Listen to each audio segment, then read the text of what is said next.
Luc, chapitre 11. Jésus priait un jour dans un certain endroit. Quand il eut fini, un de ses disciples lui dit, « Seigneur, enseigne-nous à prier, tout comme Jean l'a enseigné à ses disciples. » Il leur dit, « Quand vous priez, dites, « Notre Père céleste, que la sainteté de ton nom soit respectée, que ton règne vienne, que ta volonté soit faite sur la terre comme au ciel. Donne-nous chaque jour notre pain quotidien. Pardonne-nous nos péchés, car nous aussi nous pardonnons à toute personne qui nous offense, et ne nous expose pas à la tentation, mais délivre-nous du mal. » Il leur dit encore, « Supposons que l'un de vous est un ami et qu'il aille le trouver au milieu de la nuit pour lui dire, « Mon ami, prête-moi 3 pains, car un de mes amis est arrivé de voyage chez moi et je n'ai rien à lui offrir. » Supposons que, de l'intérieur de sa maison, cet ami lui réponde, « Ne m'ennuie pas, la porte est déjà fermée, mes enfants et moi sommes au lit, je ne peux pas me lever pour te donner des pains. » Je vous le dis, même s'il ne se lève pas pour les lui donner parce que c'est son ami, il se lèvera à cause de son insistance et lui donnera tout ce dont il a besoin. Et moi, je vous dis, demandez et l'on vous donnera. Cherchez et vous trouverez. Frappez et l'on vous ouvrira. En effet, tous ceux qui demandent reçoivent, celui qui cherche trouve et l'on ouvrira à celui qui frappe. Quel père parmi vous donnera une pierre à son fils, s'il lui demande du pain? Ou bien s'il demande un poisson, lui donnera-t-il un serpent au lieu d'un poisson? Ou bien s'il demande un œuf, lui donnera-t-il un scorpion? Si donc, mauvais comme vous l'êtes, vous savez donner de bonnes choses à vos enfants, le Père céleste donnera d'autant plus volontiers le Saint-Esprit à ceux qui le lui demandent. Jésus chassa un démon qui était muet. Lorsque le démon fut sorti, le muet se mit à parler, et la foule fut dans l'admiration. Cependant, quelques-uns dirent, « C'est par Béelzébul, le prince des démons, qu'il chasse les démons. » D'autres, pour le mettre à l'épreuve, lui demandaient un signe venant du ciel. Comme Jésus connaissait leurs pensées, il leur dit, « Tout royaume confronté à des luttes internes est dévasté et les maisons s'écroulent l'une sur l'autre. Si donc Satan lutte contre lui-même, comment son royaume subsistera-t-il, puisque vous dites que je chasse les démons par Béelzébul?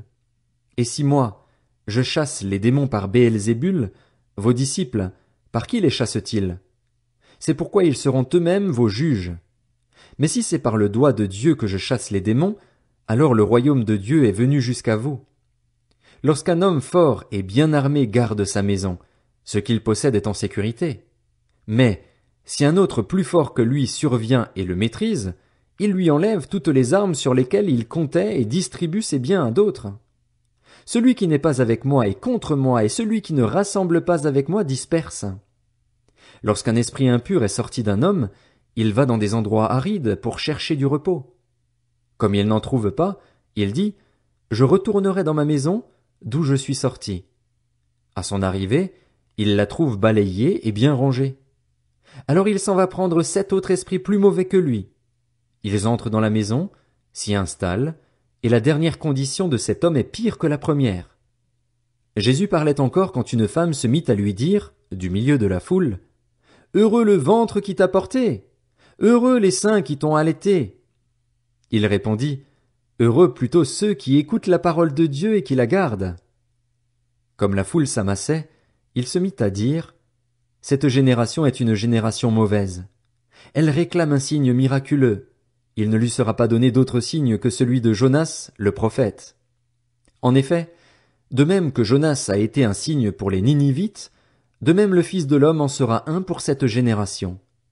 Lors du jugement, la reine du Midi se lèvera avec les hommes de cette génération et les condamnera, parce qu'elle est venue des extrémités de la terre pour entendre la sagesse de Salomon. Or, il y a ici plus que Salomon. Lors du jugement, les habitants de Ninive se lèveront avec cette génération et la condamneront, parce qu'ils ont changé d'attitude à la prédication de Jonas. Or, il y a ici plus que Jonas. Personne n'allume une lampe pour la mettre dans un endroit caché ou sous un seau, mais on la met sur son support, afin que ceux qui entrent voient la lumière. Ton œil est la lampe de ton corps. Lorsque ton œil est en bon état, tout ton corps est éclairé. Mais lorsque ton œil est en mauvais état, ton corps aussi est dans les ténèbres. Veille donc à ce que la lumière qui est en toi ne soit pas ténèbres. Si donc ton corps tout entier est éclairé, sans aucune partie dans les ténèbres, il sera entièrement éclairé comme lorsque la lampe t'éclaire de sa lueur. Pendant que Jésus parlait, un pharisien l'invita à dîner chez lui. Il entra et se mit à table. Le pharisien vit avec étonnement qu'il ne s'était pas lavé avant le repas. Mais le Seigneur lui dit, « Vous, pharisiens, vous nettoyez l'extérieur de la coupe et du plat, mais à l'intérieur vous êtes plein d'avidité et de méchanceté. Homme dépourvu de bon sens, celui qui a fait l'extérieur n'a-t-il pas fait aussi l'intérieur? Faites plutôt don de ce que vous avez à l'intérieur, et alors tout sera pur pour vous. Mais malheur à vous, pharisiens, parce que vous payez la dîme de la menthe, de la rue et de chaque plante, et que vous négligez la justice et l'amour de Dieu. Voilà ce qu'il fallait pratiquer, sans négliger le reste. Malheur à vous, pharisiens, parce que vous aimez occuper les sièges d'honneur dans les synagogues et être salués sur les places publiques. Malheur à vous, spécialistes de la loi et pharisiens hypocrites, parce que vous êtes comme des tombeaux qu'on ne remarque pas et sur lesquels on marche sans le savoir. Un des professeurs de la loi prit la parole et lui dit, « Maître, en parlant ainsi, c'est aussi nous que tu insultes. » Jésus répondit, « Malheur à vous aussi, professeurs de la loi, parce que vous chargez les hommes de fardeaux difficiles à porter, que vous ne touchez pas vous-même d'un seul doigt. Malheur à vous, parce que vous construisez les tombeaux des prophètes que vos ancêtres ont tués. Vous rendez donc témoignage aux actes de vos ancêtres et vous les approuvez, car eux, ils ont tué les prophètes et vous construisez leurs tombeaux.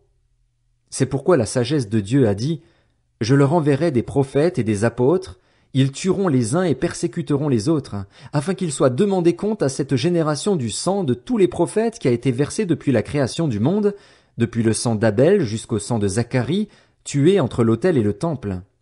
Oui, je vous le dis, il en sera demandé compte à cette génération.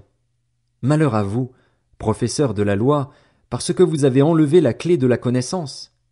Vous n'êtes pas entrés vous-même et ceux qui voulaient entrer, vous les en avez empêchés. » Comme il leur disait cela, les spécialistes de la loi et les pharisiens commencèrent à s'acharner contre lui et à le faire parler sur bien des sujets. Ils lui tendaient des pièges pour surprendre une parole sortie de sa bouche afin de pouvoir l'accuser.